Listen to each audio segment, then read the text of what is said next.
Hi everyone, welcome once again to A.O.S Abroad. Thank you once again for joining this wonderful session. I really do appreciate everyone for coming on board. And officially, we are live right now. We are live right now. So if you are actually watching us, please put your name and your location on the comment section. Let us know where you are joining us from, and let us know um your name. Let us know your name. That's very important, and would actually do quite the same. So I'm going to also tell you my name, um and I will tell you my location. So right now I am actually joining you. I am Aziz Shudiru. I am Aziz Shudiru. I am Aziz Shudiru from Ontario, Canada. From Ontario, Canada. So thank you very much. If you are joining us today, put your name and put your location on the comment section. Would really like to know who amongst us are actually joining us right now and your location. Now, today we are going to be taking a very interesting topic. The topic is centered on the last live session we did, and this, or rather, the last newsletter article we wrote. And this newsletter article was someone is saying, I can't hear you. I can't hear you on the live. Oh, try to check. So how many of you can hear me on the live session? If you can hear me, please put your, if you can hear, please put let me know. Just put your best emoji if you can hear me, if I'm audible, if I'm loud and clear. Put your, it's very important. It's very important. It's very important. I actually I actually get to hear that you are listening in, you are hearing me, and I'm communicating to people. So if you can hear, put it on the comment section. Let us know that I'm audible. Let us know that I can hear you. Okay, thank you very much. Mrs. Munirat Momo says yes, she can hear me. So for those who can't hear, please check your audio. Check your audio. That's very, very important. So today we are having a nice live session, an educative live session. And this live session is going to be centered on what transpired last week, or let me say this week, perhaps, or the week that just left, basically the week that we are rounding off right now. And a lot of things happened in Canada specifically. Okay, welcome, Mrs. Munirat Momo from Lagos, Nigeria. Thank you for joining us again. So this is going to be a monthly webinar, and as you know, for a monthly webinar, we are live on Instagram, we're live on YouTube, we're live on Facebook, we're live on TikTok. So so that we can get our message to more audience. And you may notice I'm actually in my car today, yes, because a lot of things happened last week, and thank God they're still live. Thank God that we are still alive. Thank God that we had a lot that transpired, but basically, I'm still hale and hearty, even after spending some time in the hospital. But that's not even the bone of contention now. The bone of contention is centered on the new Canada permanent residency first education category draw. And we are meant to have had this session since like Thursday, but a lot of things transpired, as I said last week, and we weren't able to have the live session.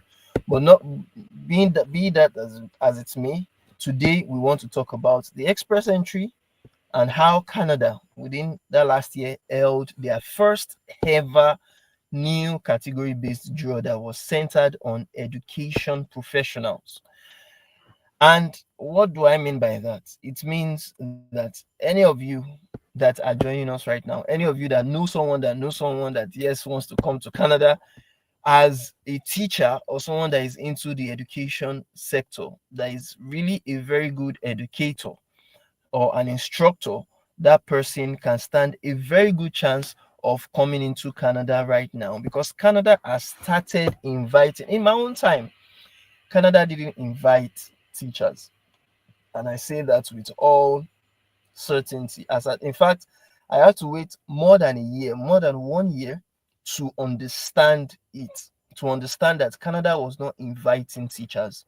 They weren't inviting people that could teach, because I registered as a language teacher, as a language coach, when I was wanting to come into Canada in the year 2021. And it dawned on me after COVID, after the pandemic, that as at that time, they were picking more of people in the IT sector, people that were tech experts. But because I didn't use my skill in the tech experts, I was thinking that, okay, I was a full-time language teacher, let me focus on what I was doing majorly. I focused on that. And for over a year, I wasn't selected. Because why? I focused on the wrong thing. I focused on what Canada was not currently needing. But the beauty of it right now is that things are changing, times are changing. Some people think it is for the worse, some think it's for the better. But I tell people, you have to judge that case yourself. Is it for the better for you, or is it for the worse for you? For you to really know which one it is, you have to look at the new categories that they are picking. And today, it's with great pleasure that I used to inform you that right now they are actually selecting people that are in the education sector. Now, we are going to be reading this article that we wrote during the week. You understand? And this article is centered on those that they are inviting, how you can actually benefit as also someone that wants to come into Canada, someone that is skilled in the language, in the education sector, and has, you understand, what Canada is actually looking for. So you can go on the link. For those that have been joining our live sessions from time to time, you know that we always drop um, newsletter articles. We write newsletter articles on our LinkedIn profile, A.O.S abroad, and we use it to actually talk about trending topics, trending issues as it relates to immigration. So you can go on LinkedIn and check our newsletter called the Express Entry. Canada holds what? The first ever new category based draw for education professionals. So this is what we are going to be focusing on today. It is that topic, that title, that newsletter topic or content we'll be using to discuss today. Now, without wasting much of our time, let's really go down to the crux of the matter today. Now, we said that on May 1st, this article was written by us, A.O.S abroad, on May 2nd, 2025.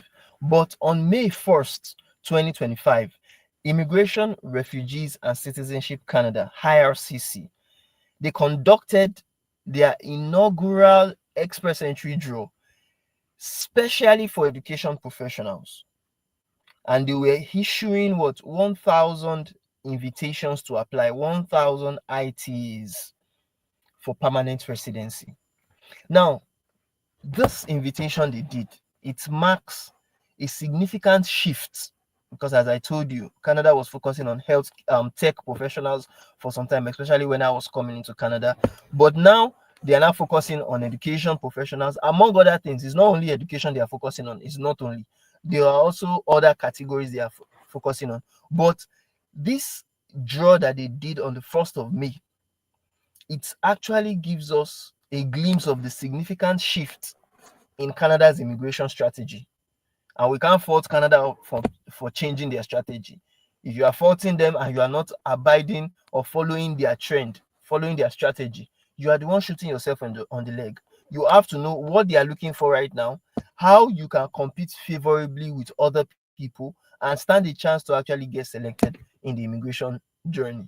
So, as we said, this shift in the Canada's immigration strategy emphasizes the critical need for skilled educators across the nation.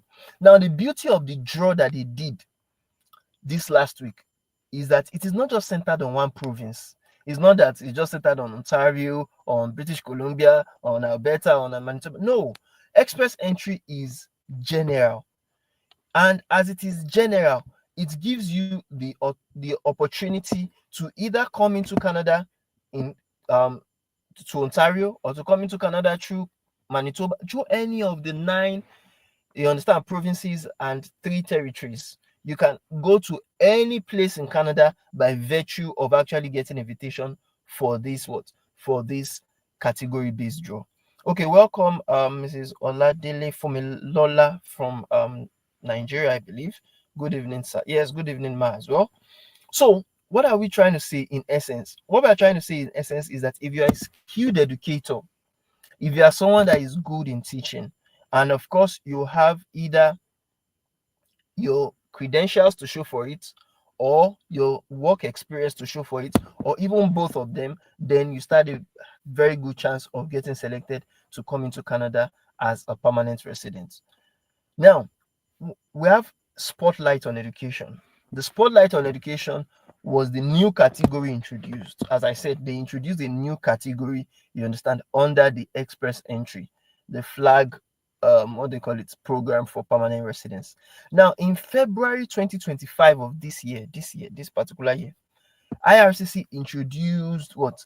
A dedicated education category within the express entry system to address labor shortages. Now, see, understand that they said to address labor shortages in the education sector.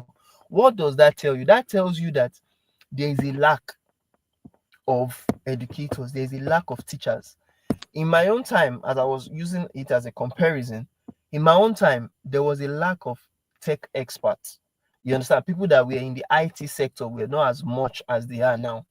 In fact, now they are even sacking some people that are in the IT sector because AI is taking over, artificial intelligence is taking over. Sadly, but true. Do you understand? But now there is a shortage of teachers, and we don't know what next year will hold. In fact, we don't know what the end of this year will hold in terms of the kinds of people they will be inviting to Canada. But one thing is sure now, and the thing that is sure is that right now, currently as we speak, Canada needs educators. Right now, as we speak, Canada needs teachers. Right now, as we speak, Canada needs instructors. So the question is, do you have experience or knowledge in that field? Do you want to come into Canada through that pathway? If you want to come, put your hands up, you understand, or put your best emoji on the comment section, or even join us to actually speak your mind. Now, let's move on.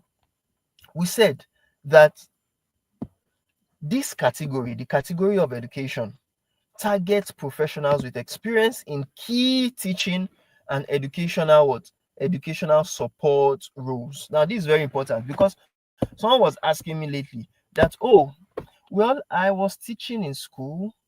I went through the NYSC program, you understand, but I'm not really a teacher. I graduated with engineering, but I have a background, or I have an experience, rather. I don't have a background in education, but I have an experience teaching. And I tell them, I said, good luck for you. When it comes to category based jobs are looking at your experience majorly. They are not looking at your, yes, you can have educational background in teaching, fine. You can have education diploma or degree or certificate, fine. That is just a plus. But if we look at the criteria that they are looking for in the education sector, they never mentioned that you must have PGDE, postgraduate diploma in education. They never mentioned that you must have NCE, National Certificate in Education. They never mentioned that you must have a degree in education. You understand? Or a diploma in, what they said is that you should have experience as an educator. And how do they say you must have experience as an educator? These are the eligible occupations that they listed for us on the Canadian immigration website to tell us that if you want to come into Canada as an educator or as a teacher or as an instructor, these are the sectors and these are the occupations you can focus on. Number one, if you're a secondary school teacher, a lot of schools now need secondary school teachers. There's a shortage of secondary school teachers. So if you can teach in the secondary school, you understand, you stand a very good chance. Elementary school and kindergarten teachers, if you are in the elementary school, maybe like the primary school as they call it, or the kindergarten teachers like the nursery school that we know, although I think there's a difference between kindergarten and nursery. Yes, if I remember very vividly. But basically, if you're shy in any of those levels, whether in the primary school level, the secondary school level, tertiary, or even the nursery school level, you shall stand a chance. You understand what I'm trying to say? Now, if you are an early childhood educator or you are an assistant, now this is golden. You see, sometimes I do tell people that what you lack in maybe like qualifications, Canada are always for those that can read between the lines. Or if you can't read between the lines, you will just be stressing, and at the end of the day, you will not realize that you yourself, you can come into Canada even if you are not a teacher by call, you are not a teacher, you understand, by qualifications, you are not a teacher by, but because you had the experience for at least 6 months, because you had the experience for at least a year, you can also claim, you understand, that you are in the occupation, but not in the occupation like full time, but just in the occupation for a certain particular time. Let me explain it in detail so that you understand what I'm trying to say. And I'll use myself as an example again. I was a language teacher, you understand, in Nigeria for about 10 years. In fact, more than 10 years safe. When I wanted to come into Canada, I was thinking that yes, now as a language teacher, I have no, that is, I studied linguistics in school. You understand? I also taught from NYSC. In fact, before NYSC, when I was doing my program in University of Ilorin, I started teaching my colleagues in second 200 level. Do you understand? So I have had a lot of experience in teaching language. But again, the question was, they were not picky. As I said, for about a year, I focused on language teaching. I put my own credentials, I put my own certifications, I put my experience, everything that I had as a language teacher to come into Canada as a language teacher. But Canada was not looking for language teachers, so they didn't pick me. Do you understand? They didn't pick me. So I now had to look that, okay, they were taking people in the IT sector, people that were what? Tech experts. Oh, me myself, I don't categorize as myself as a tech expert. As at that time, I didn't categorize myself. But now I now had to reason, I had to re-engineer my thoughts, my thinking process. That, oh, okay, what have I done in IT? Now remember, I said I graduated with linguistics, bachelor's of arts in linguistics. So definitely I was not in the science field. I wasn't in the science field. And tech is all about science and technology, as they always say it, is in like in the STEM occupations. So I didn't have any linkage. It wasn't linking, it was totally different. But I didn't look at what I didn't have in certificate, what I didn't have in diploma or degree. Rather, I looked at, okay, my own company website. I have built my company website myself, aosacademy.com, and it's still functional, it's still even available. I still have proofs to show online. It's still an active website. Apart from that, I have also helped other companies, do you understand, to actually build websites. And I did it, sometimes you do things as a hobby, but you get paid for it. And Canada wants to see your experience that, oh, maybe you were in NYSC, you went to teach in a school, you taught for about 6 months, or even NYC because it's 1 year. You taught for 1 year, and the government paid you. The government paid you a monthly allowance. They can use another name and call it. Papa J, thank you very Papa P rather. Thank you for liking my live session on TikTok. They can use another name to call it. That okay, monthly allowance. So far you were paid, that can still be categorized as either a salary or a wage, depending on if it is daily payment, weekly payment, or monthly payment. Do you understand what I'm trying to say? Or sometimes it may not even be monthly, it can be a lump sum. Lump sum that it just shows that yes, you were paid for a contract. Yes, they also accept it. Do you understand? So you have to now re-engineer. That's how I was able to re-engineer myself. That, oh, okay, I had my company website, which shows that I have experience in that field. I also helped other companies, and they paid me within a span of years to actually help them build their websites, manage their websites, and also, you understand, sometimes even integrate payment integrations or payment platforms on it. You understand, like Paystar, PayPal, and things like that. So I saw that there were proofs for me. The only thing is, because I wasn't doing it quote and unquote full time or as a permanent person, you understand, I didn't take it serious. But when I wanted to come into Canada, I had to now go back to those companies, talk to them that, oh, okay, I have done this for you before. Yes, even though you were a startup, you were still coming up. Now that you have already developed, now give me letters to back up, you understand, my experience that I have actually used to, you understand, work for you. Give me, you understand, letters, even though we cannot get invoice because, okay, as at that time you were still paying by hand. You understand? You weren't paying by bank as you are currently doing. So you can still go back and, you understand, reassess basically your work experience from the past, so that now that they are saying they now need, as this one said, they need early childhood educators and assistants. Some people will say, oh, early childhood educators, it requires you to have a diploma as an early childhood educator. Yes, in some situations. But when they say early childhood assistants, assistants are like people that are aides, people that just like caregiver, like many people know about caregiving. You don't need to be a nurse. You understand? You don't need to be a nurse. Oh, ALS for real. Thank you very much. It says on TikTok, you are doing good jobs. I am a fan. Thank you very much, sir. Really appreciate that. So you don't need to go and get a nursing degree to say you are a caregiver. Similarly, to say you are an early childhood educator assistant, you don't need that diploma. You can just have 6 months of experience, 1 year of experience, and that will be enough for you to say, yes, me too, I'm an assistant in early childhood. Now, similarly, that was what I did, because I told you I graduated with BA linguistics, but I had proofs to show that I have actually worked in the tech sector. Now, instead of me calling myself a software engineer that will need me to show that, yes, I did computer science in school, I didn't say I was a software engineer. You understand? Because how many coding did I even do? Many of the websites I built, I made use of easy templates. You understand? Like WordPress, like Joomla, like, you understand? Easy templates. So what did I do then? I said, oh, okay, maybe instead of saying software engineer that requires me to go and be showing computer science certificate, let me just say I am a web developer or designer. Because yes, of course, I was focusing on website building.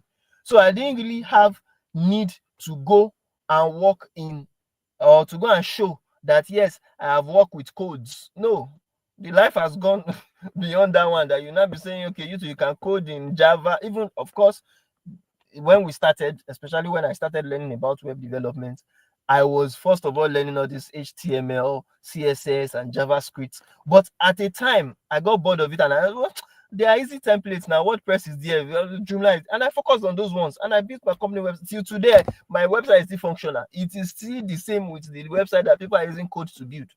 Do you understand? So similarly, what am I trying to say here is that even as an early childhood assistant, you don't need early childhood educator degree or diploma or things like that, but you making use of just your work experience of 6 months or 1 year or so, like, you can claim to be an early childhood assistant. Do you understand? And there's something they call on the job experience. On the job experience is what they use for anything that relates to maybe healthcare assistant jobs. You understand? Early childhood educator assistant.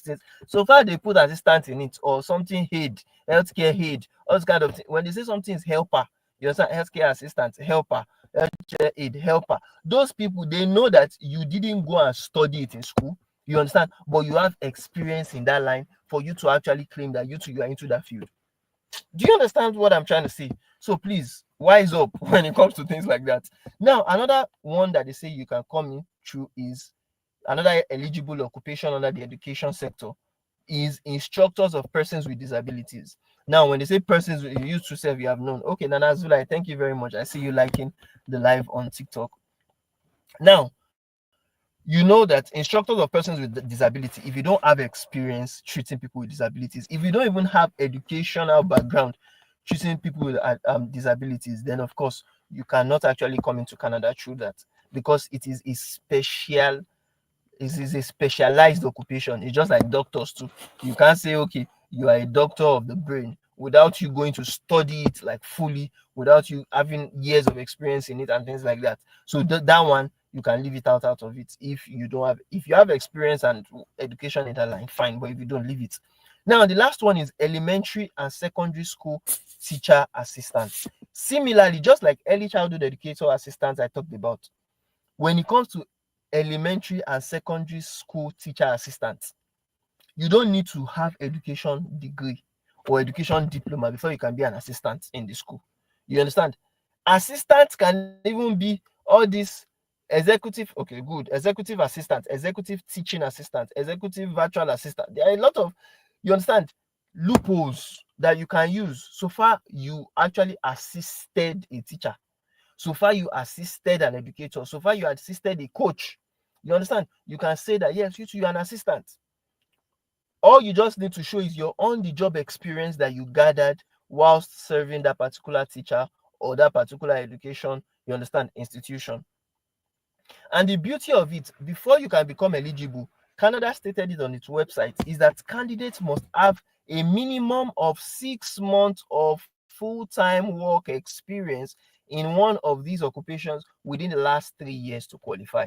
Now, what did they mean by that? What they mean by that is, if you have just 6 months, 6 months, 6 months of work experience, whether as what, as a secondary school teacher, as an elementary school and kindergarten teacher, as an early childhood educator or assistant, or as an instructor of persons with disabilities, or as an elementary and secondary school teacher assistant, then you stand a very good chance of getting selected through this pathway. Now, I do always tell people, Canada will always give you minimums. They will give you minimums that, okay, 6 months of full-time work experience is what you need, but many people may have that minimum. So me, if you can't go for the maximum, at least go for the one that is below, that is above the minimum. Do you understand? And me, I don't like to work on averages, because I'm not an average human being. I'm more than the average. I consider myself as more than the average. So if they say minimum of 6 months full-time work experience in one of the occupations within the last 3 years, I will say minimum is 6 months, maximum is 3 years. If you have 1.5 years, you are part of the average. Abi, you're part of the average. If you have 2 years experience, you stand a better chance than someone that just has 1 year or 6 months. If you have 3 years, you are even best than someone that just has 6 months of work experience in that niche. So the more you have, the more points you get, and the better your chances of coming into Canada through that pathway. Do you understand? Now, the May 1st draw details. As we said, Canada invited people on May 1st for the first ever education category, and they are saying it now that the May 1st draw required candidates to have a minimum comprehensive ranking system score of 479. So the CRS score that a candidate needed in that draw was 479. Now, 479 is plenty. Almost is much. It's not KK rating, it's not share rating. Many people can't even have that point. And that is where it comes to at the end of the day. That for many of you, and I'll tell you how can or why can't you get that point. I'll give you some reasons, because you understand how to get those high CRS scores. Many people are not yet ready to actually walk to. It's not that you cannot get it. It's not that it is difficult to attain. It's not that it is very impossible. No. But the truth is, many people are not yet ready. I remember when I was coming into Canada, my first time that I worked on Express Entry and I submitted a profile. As I said, it took me over 1 year before I realized that they were not picking language teachers. But again, around that year, I took exam IELTS. In fact, before that year itself, I had taken exams of IELTS 2 times, because 2018 I took my first IELTS, 2020 I took my second IELTS. You understand? 2018 I took my first TEF Canada for French. I didn't make it that year. I had a poor result. You understand? 2020 I got another TEF Canada. But people don't always ask me. They don't always ask me that, what took you so long between 2018 to 2020 to write another exam? Many a times, some people will just think that, oh, okay, the exam expired 2020, because yes, IELTS just gives you 2 years before it expires. TEF Canada just gives you 2 years before it expires. Yes, that is one of the reasons why I wrote another exam 2020, but that's not the only reason. Another reason was that, just like many people, I was not as serious enough about Canada, because once I failed the first time, I said, oh, this thing, Jerry, it's not strange. I'll just be writing exam. I understand people, because I've been in that situation too. You understand? I've been in that situation. I understand what people, that is it about writing exam. I will give me something that is surer than exam, Jerry. That's why that time. In fact, sometimes I left Canada immigration. You understand? I can't be looking for a job in China, looking for a job in South Korea, looking for a job, you understand, in Malaysia. Yes, I understand, because I've been in that shoes. I say, no, this thing is not sure, Jare. This PR is difficult. This getting, you understand? I first started even looking for a job in Canada. When it was not possible in Canada, I went to other countries. I said, okay, let me do Kini. It was around that 2020 time that I got admission in the UK to go and study. You understand? Even though they said they gave me scholarship, the amount that I still had to pay was still more than like 7 million. I said, voila, for just one semester. And I had to put 2 years semester. So I was spending about $14,000. I said, is it dollars? Pounds. What am I saying? 40,000 pounds in dollars. That's about $20,000.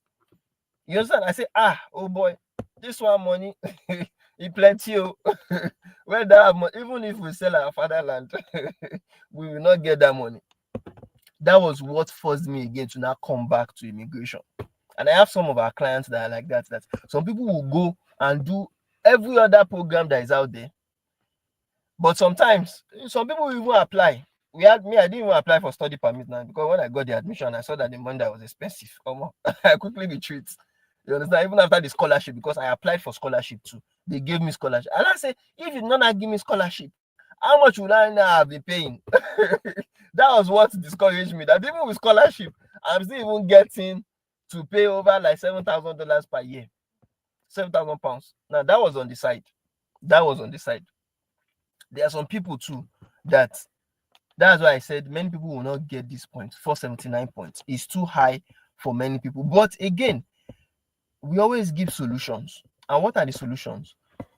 Sometimes the solution that you can just have is just to wait, because sometimes this 479 is just because a lot of people came in. You understand? A lot of people put in their profiles to get selected for this. Do you understand? New education job. It may be that after some time, people are not going to be looking at this job again, and the CRS scores will be reducing. But again, many people don't want to wait. That's another issue. Many people don't just want to be waiting. That okay, when will I wait till? Okay, IELTS, as you said, now 2 years before you know it can expire again. If I now wait for 1 year, 1 year has gone. Before they know that, they'll say I should write under IELTS. Fine. That's why I said tell people, if you can't wait, the next thing is to actually work on things that will make you much more eligible as at this particular time. Do you understand? But let's move on with the article. We said additionally, applicants needed to have submitted their express entry profiles before 10:35 a.m. Universal Standard Time on August 10, 2024. That means people that even created their profiles, do you understand, on September, October, November, you understand, up to this time, they may not have gotten selected even if they had the 479 points. And that's why we always tell people, the faster you create your express entry profile, the better your chances of coming into Canada through that pathway. Because sometimes it may just be this tie-breaking rule that is not going to make you eligible, not because you don't have the points, but because the time you registered was not the time that they actually used in shuffling those that they invited for what? For permanent residence.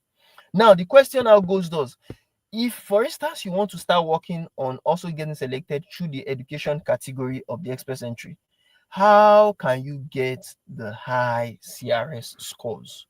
How can you get it? Now, to increase your chances of actually meeting or even exceeding the CRS scores of the 479, because there's always two sides of the coin. We can say that you should just wait, that the CRS score will reduce for some time. You understand? It will reduce to maybe like 460 or 450 if God helps. And in fact, it can increase. It can increase if people see, oh, they have started inviting education professionals. Oh, me too, I'm also an educator. Let me start working on my eligibility. It may increase even the points further.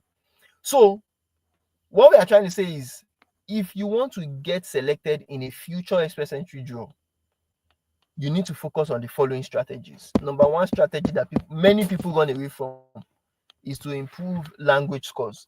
I spoke to one of our clients today, and I was really happy at the end of the day when she reached out and she said that, oh, I've done IELTS before. Yes, I didn't make the required score, even though we are waiting for French results. What else can we do? Oh, I was thinking of not just doing IELTS again, but for doing PT examination. And I said, yes, very well. We have been saying this from time to time, that English proficiency can actually be ascertained or can be gotten by taking any of the 3 recognized examinations for Canada immigration. Number 1, the IELTS. IELTS is the exam a lot of people know, but it is not the only exam. CELPIP is another exam that you can actually take. PTE core is another exam that you can take. Any of the exams that you take can also be used for immigration. So if you are scared of IELTS, you can, and that's why some people will tell me, is it compulsory for me to write IELTS before I immigrate to Canada? I always tell them, no, it is not compulsory. Why? Because you can take other results, you can take other exams. So some people are always expecting me to say, or always thinking that when I say no, it is not compulsory, that means you will not write any exam at all. Well, yes, you will not write any exam at all if you are coming in as a temporary resident, whether as a temporary foreign worker or as a visitor or as an international student. But if you are coming into Canada as a permanent resident, it is important for you to write what? A language exam. Now, it's not important for you to write only English exam. It is not important for even you to write English exam at all. If you are a French speaker, I know of many French speakers that don't even know English. They just go and write the French exam results. They get their result and they come into Canada without IELTS. Do you understand? So that's it basically. Now, number 1 strategy for you to get this high score is to improve your language scores. And how do you improve your language scores? Is to retake the IELTS, retake CELPIP. That's if you have taken it before, or TEF Canada or TCF Canada exams to aim for CLB 9 or higher in each skill. Now, some people will be saying that, Shebi, before you said CLB 8. Of course, that's why I always tell you, things are always changing. Things are changing. The people that they selected this particular draw was 479. The ones that we were talking about before, the people that they were selecting under healthcare was like 440, 450. This one is 479, close to 480. So the requirement for healthcare professionals is different from the requirement of education professionals. Do you understand? So that is why some people, instead of just complaining, nagging, and you understand, blaming, it may be wise of you to get started doing something right now. You understand? And I'm happy that a lot of clients are already seeing it. A lot of clients are working towards it. It is not just that we are saying it and you understand. Sometimes it may not be easier when you even wait. Yes, we said some people to wait. You understand? But sometimes it may not be easier. The cutoffs, the eligibility criteria, the requirements may even be stiffer at another time. So the best time for you to start your immigration is now. I remember that year that I told you that I focused on language teaching, 2020, they didn't pick me. Oh, I had to wait till like 2021. Even 2021 safe. You understand? I was using my 2020 result, but before you know it, I knew that 2021 has almost finished. Oh, my result to expire. Oh. You understand? I had to write another exam in 2022. I wrote 3 times the IELTS examination. I wrote 3 times the what? The TEF Canada examination.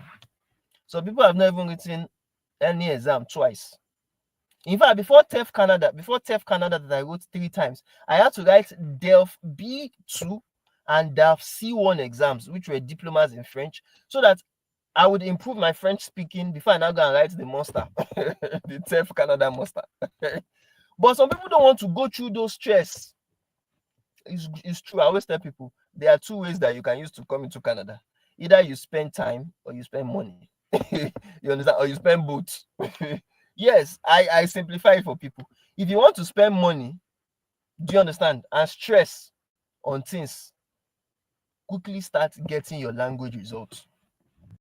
Because some people will come into Canada as an international student. Some will come into Canada as a temporary foreign worker. They will not think they will circumvent the requirements of permanent residence. No, my brother, my sister. If you did not come through asylum or become as an asylum seeker, that IELTS you are still running away from in your home country. When you come into Canada and you want to get your PR after your maybe status of student has expired or status of workers has expired, you will still come back and do that IELTS. Or you will still come back and do that PT or that CLP. So what you are running from your home country in Canada, maybe we have Canadian. In fact, I just what they call it. partnered with one school, Canadian International Secondary School. I partnered with them, and many of the people that we are teaching in that school are people that are already in Canada. And when I'm talking to them in the class, when I'm speaking to them, we're conversing in French, they'll be telling me that they were thinking once they enter Canada, then they're already Canadians. They're already permanent. They don't need to do anything. They don't know that when you come into Canada, what you were gunning for from your home country, except if you want to become an illegal immigrant. So you'll not be able to work, and even if you work, you'll be cheated, you'll be exploited because they know you don't have paper. Oh, you don't have documents. So any employer that employs you, instead of the employer paying you like $20, $30, they can pay you $80 per hour. To be is even the one that even pay. We have heard stories of employer that will not even pay. You just be working IFA, working on fair, thinking that the employer will help you to get status, and they cannot help you because you are illegal. So please, what am I trying to say in essence? What I'm trying to say is, if you want to really come into Canada, you have to get started doing something. Some people are still wasting time, and that is another way you can come. You can most likely come into Canada. Either you spend money or you spend time. If you don't want to spend money, just wait. You understand? I remember, as I said, I waited from 2018 to 2022. It was when I was frustrated with Nigeria after post-COVID that palliative no get to me. And at the end of the day, my business crumbled. At the end of the day, I was frustrated. That's when I realized that, oh boy, that thing my brother in the US was already telling me, come to Canada, go to Canada. I heard Canada is better. You get benefits. You do this, you do that. When it dawned on me that my life was not going anywhere in Nigeria, I had to focus and take time to actually, and that was why at the end of the day, I wrote 8 examinations in total, 8 exams. So people will say, I don't want to write any. And when you ask them, how many exams have you written? 1. I say, okay, no problem. Wait. When you wait, you understand it later. And it's not compulsory, of course, to come into Canada. There are still other countries. Some people have been reaching out to us and say, okay, this Canada service summer is gonna. I say, no problem. Some people have been talking about Norway now. You understand? Some are talking about Norway. They are talking about Ireland. They are talking about Sweden. If you can go to those countries, no problem. You understand? But Canada, this is their requirement. So it's either you work on their requirements or you look for another thing. Now, let's move on. At A.O.S. abroad, we can train you to excel in these exams. IELTS, LP, PT, TEF Canada, TCF Canada, DELF, DAF, at one sitting. Do you understand? For any of these English and French language exams. So click on the link if you want to get trained on it. Now, you have to understand that even a slight improvement in language proficiency, a slight. Now, see, sometimes it pains me, but people don't understand the value of points. The value of points. I remember when I wrote my first IELTS, I had band 8. And I said, this thing is easy now. It's easier. I'm not, don't let me take Canada serious. So because of that, I did not do West. Because me, I gotta fly. I gotta bear. I was way forward. I was focusing on writing exam first instead of focusing on getting my West done. My West was not now done when I needed it most to apply for permanent residence as at 2018. So because of that, I had to wait for more than a year to get the money for West, to be able to get the school, University of Illinois, to send my transcripts to Canada, to be able to get my transcripts back, you understand, and the reports from West. So because of that, all those times that I was wasting to go and be learning English, go and be preparing and getting the results, at the end of the day, I had to wait more for West. You understand? And because I had to wait more for West, my IELTS expired within 2 years that I wasn't able to use the perfect score again. And when I was to now write it in 2020, because of the suffer of, of the pandemic of COVID, I failed. The result that I had easily that time, band 8, I was not having band 7. Band 7 self, so it was still pass. Some people say yes, it's pass. But as at that time, that's what people don't understand. As at that time, it was low compared to what they were picking. They were not picking people with band 7. If you don't have band 8, band 9, you don't stand a chance. So because of that again, that thing it spoiled my morale again. Even French, that was even like band 5, like band 6 I get. That one even spoiled my morale again. Because that time to French, they were looking for someone that had at least band 7. So because of that, I didn't stand a chance. I went again, BME Alaro. I said, okay, no problem now. He did not need band 8 now, but maybe let's wait for like a year. Let's see how the draws will come. Maybe at the end of the day, when the draw comes back, maybe they will now start picking people who band 6, people like people like me. They did not pick. They did not pick. It's me, myself, and I that I say, oh boy, these people are not picking it to 2 years again. It went from until I now have sense 2022. And I say, no, now this year, I must make sure. Even this year that I say now this year, thank God I got the result of TEF. I got the result of IELTS. You understand? IELTS was band 9. You understand? French was band 8. Thank God. But when they picked me in 2022, I wasn't able to relocate 2022. It still took months before I was not able to relocate in 2023. I'm trying to give people my story when I'm talking about Canada immigration, because I want you to understand that for some people it comes easy, but for some people it doesn't come easy. Because me, as I'm talking my own, that if you look at, for those that are able to calculate over 5 years down the line processing permanent residence, some people, I know my friend now. 2018, Nelly in Quebec, we went to the same French Alliance Française in Yaba, Lagos, to learn French. And the guy was self-taught. Maybe me, I was still going to university to learn French. I was going to what they call Alliance Française to learn French language. What they call it, Le Village Français du Nigeria, Nigerian French Language Village in Ajah Badagry to learn French. I still do Alliance Française. I do a lot of things. You understand, to learn French. See, Ben, Nelly that was self-taught, he passed the TEF in one sitting.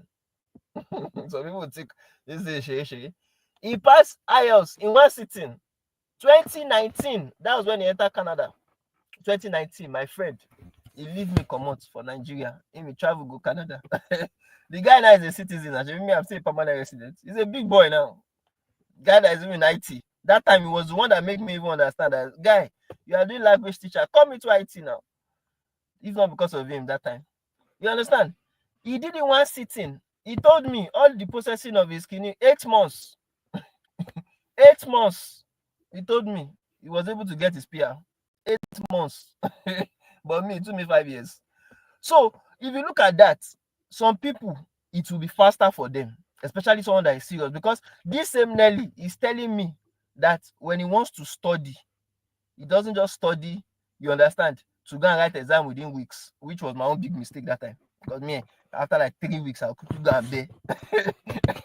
I'll go and write exam. I'll bear. And if I bear, I'll come back with rubbish. You understand?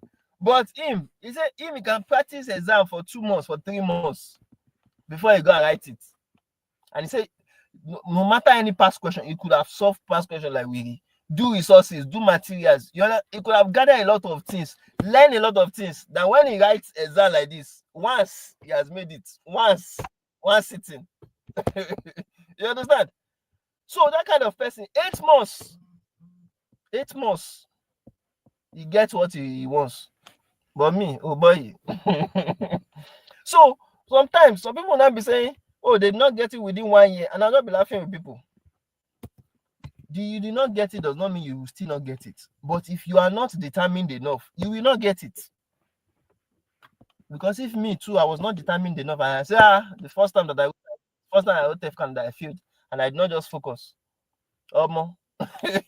In fact, I still there for Nigeria now, still they complain, say, that Canada, they are idiots.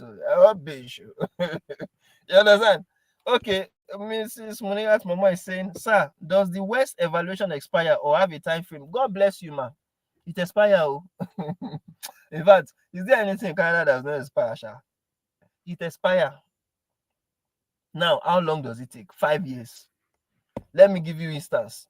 My own West, I did it around 2020. You understand? 2020. That was when I did my West. You understand? If I didn't come into Canada 2023 and I was still in Nigeria in this 2025, my West could have expired in February of 2025. And I remember how much I do West that time now. 57,000. Is it 57? Is it 57? Sorry, maybe 65 or 57. Around that range, safe. But West now in Nigerian Naira, If you don't have 230,000 naira, you cannot do WES. The equivalent, if you don't have 230,000 or 250, you cannot do WES.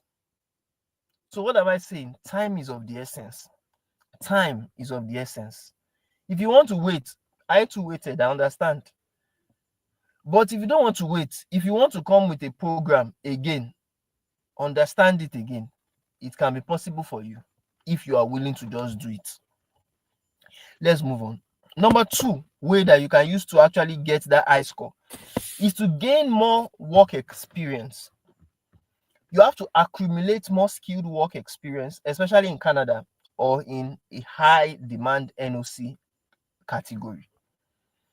Now, some people, I remember that's what they were telling me, especially when I was working on my immigration, that, oh boy, if you're not in Canada, it will be difficult for you to become permanent resident. Like, first come to, in fact, Shebi, one of the uncles that I know that time was telling me, people are doing school, they're using it to and enter easily. You are not doing school. Pembe. I say Pembe. Because he was feeling me, I was not serious. But if you ask that same uncle, that okay, you say I should come to school, please, the tuition fee, who will pay it? Is it you that will help me pay it? You will say, pay it, go. Me that have family to feed. Bukata is there. Bills is piling up in Canada. He was not willing to assist. And I cannot blame him because people would like to blame. In fact, let me not lie you. Let me not lie. That time I was blaming him. Because I was still in Nigeria, I was blaming him. But it's when I come into Canada, I see that all man for himself. That's why I understand that this thing is not easy. Bills per month. Sometimes you pay bills to the extent that the money that you are meant to even save, you have used to pay bill. You don't have any money at the end of the month. You see, someone that don't have money at the end of the month, that now want to be paying money for someone that is back home in Nigeria to come into Canada. Okay, the question that I always ask people, that you that are saying we should help you, do you help someone when that person too is in Nigeria to come to Canada? Understand it. It is you that want to enjoy the benefit of Canada. It is you that want to enjoy. So you have to understand that you have to actually take the bull by the horn and take charge of your life. Do you understand? Take charge of your life. It's very important. The best someone can do is to support you, to guide you, to push you to, this is what is happening now. Do this. This is what is going to do this. The uncle that I was talking about, when I finally landed in Canada as a permanent resident, he was not wanting to farms me. Because, of course, many of them didn't do PR to come in. Many of them, they know that even coming into Canada, like if you want to come into Canada as a temporary foreign worker or as a visitor or as a student, before you can get PR, it will take you at least 3, 4, 5 years before you can get PR. PR is not something easy. It's not something easy. Even people that entered Canada, I'm not talking about people outside, though. People that enter Canada, you entered Canada without being a PR yet. If you want to become a permanent resident, people have had people that have talked about in this live session 7 years, 10 years. There's even one person that is telling me that he's giant father now, going back to Nigeria. But he's saying before he was a PR, 8 years it took him before he can become a PR. Because people always think it's like automatic. When you enter Canada, you're a PR. No, it's not automatic. It's not. 8 years. You understand? So, but that is why I always tell people that all the time that I was meant to stay in Canada and not be a PR or be a student and having to also being a visitor, you understand, trying to do asylum seeking, those times God did it in such a way that I was already in Nigeria. I was back home in Nigeria, you understand, serving that time. That's why I always tell people, if you want to wait, you can still wait. That okay, let's see how things will go. No problem. Waiting to is there. You can wait in Nigeria. You understand? So that all those times you come to Canada and be hustling and be bustling, you could have already served your term. It's like sentence. You could have served it in Nigeria before you now come into Canada. Do you understand? So gain your relevant work experience. That's where we talk about serving your term. How will you serve your term? Gain that work experience that you could have already want to come and gain in Canada.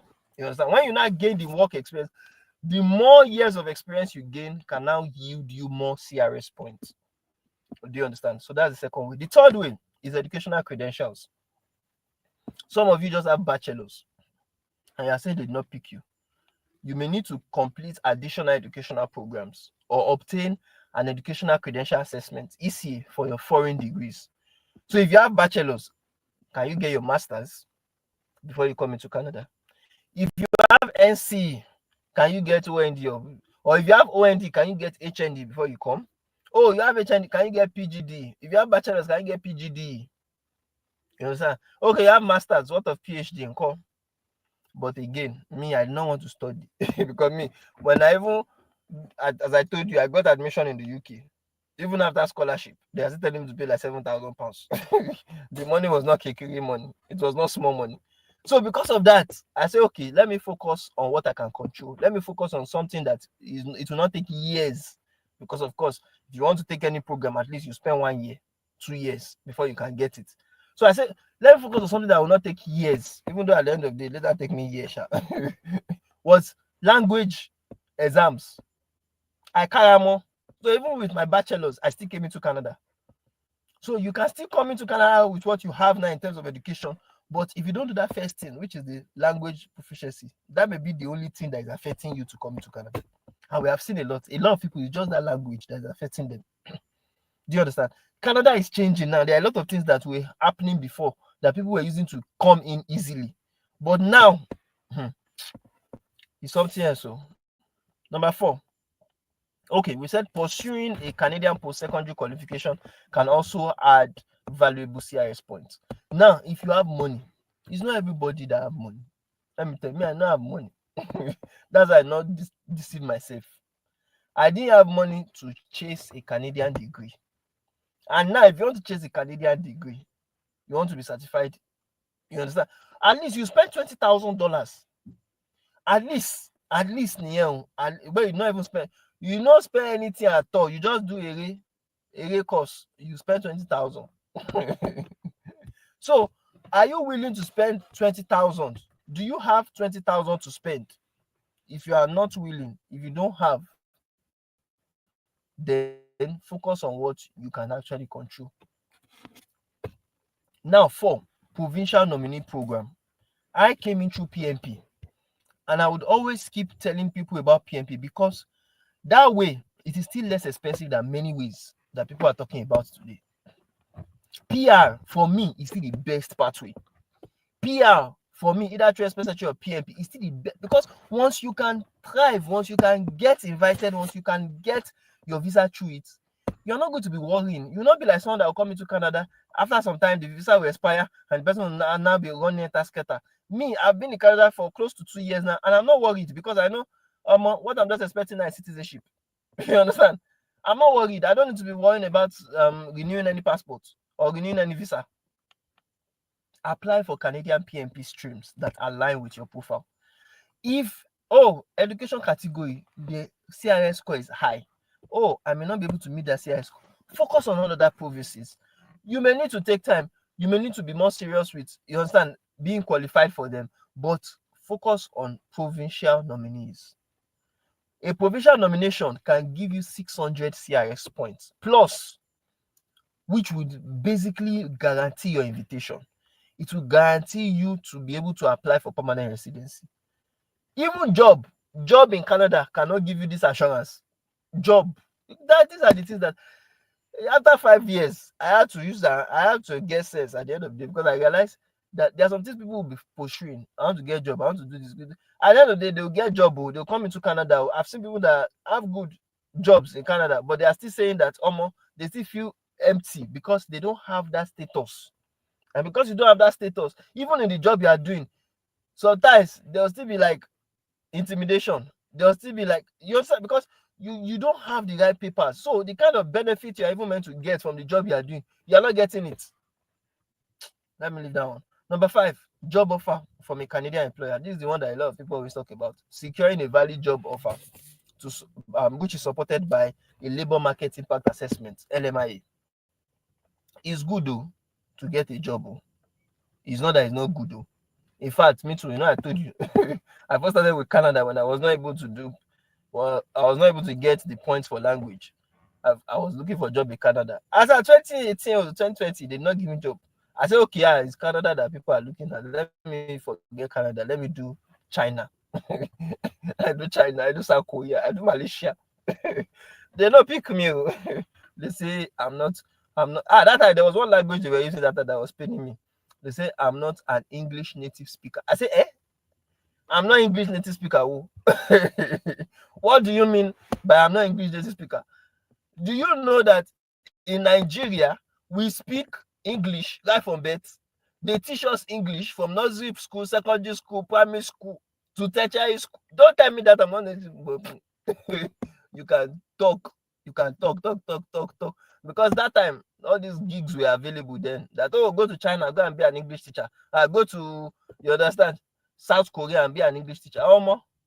They say their own definition of English native speaker is someone that comes from Ireland, England, Canada, UK, USA, Australia. So if you are not in any of those, if you are not a citizen from any of those countries, then you are not in. You see their own definition. No, they did not define it as someone that started speaking English from cradle. They defined it as someone that is speaking, that is a citizen of the 5, you understand, English speaking countries: Australia, Canada, UK, US, Ireland. I say, oh boy, so that's their definition. So because of that, I no be English native speaker. If you like verse, if you like para, the major thing is that is what they wanted. And it is someone that wants to give you job that will dictate what he wants to, the kind of person he wants to pick. Abi, if you are vexing that they not pick you. At the end of the day, you cannot go and tell him that, or you go and sue him that he did not employ you. It is what he wants to employ. It's the one that will decide who he wants to give the job. Do you understand? I'm trying to make you understand. So see, it's even we that came into Canada and became permanent residents. It is not something of today, or it is not something that it was all easy. Even people that quickly came, like Nelly, my friend in Quebec, that quickly came to Canada. When he was telling me how he prepared for language tests as if it is life and death situation, I knew that me myself, that I was saying they did not pick me myself that did not pass. It's true, I was not meant to pass. Because it was not a do or die for me. It was, let me just go and write it now. Let me just go and try it. And because I do, let me just go and them too, they give me, let me just give them the mark. But if you are determined, you get good points. Let's move on. So a valid job offer supported by an LMIA can actually give you additional eligibility depending on the job. Because now there's no more 50 points or 200 points for express entry. You understand? That one is gone. But you can be eligible for other pilot programs that are coming up, like rural and, you understand, rural immigration community pilot program, the francophone immigration community pilot program, and the rest. Number 6, apply with a spouse or partner. I remembered in my own time, 2018, I was only applying myself. 2020, I was only applying myself. But 2022, when I realized the power of a common law partner, I say, oh boy, now me and my girlfriend go do this thing. You understand? Because of that, we included the spouse's qualification and the spouse's language test results. And with my spouse education and work experience, you understand, or with your own spouse education and work experience, you can get up to 40 points more. Sometimes even up to that, depending on how you actually, is lower than that rather, depending on how you actually get the points. Number 7, French language proficiency. In fact, there was one person that was telling me that he came to realize it, that without French now, it may be difficult for people to come into Canada. And I say yes. Why? Because they are emphasizing more of French speakers more than any other. Yeah, so English speakers are still coming, no doubt you, but the competition for English speakers is more than the competition of French speakers. If you are a French speaker and you get high scores in a French language test, whether TEF Canada or TCF, or even DEF for Quebec, that will not just earn you additional points, but it will also help you to actually get qualified for bilingual draws.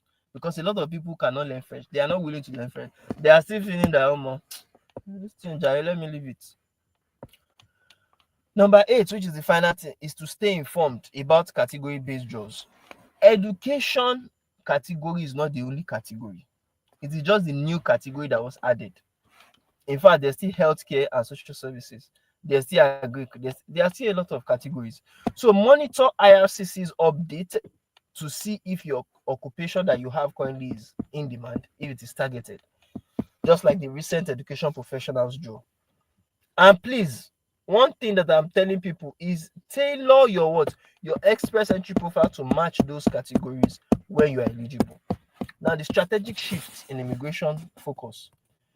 This education draw that they did this week that just went, it signifies the Canada's evolving immigration priorities. Their priorities are evolving. What they were picking last year is not different from what they are picking this year.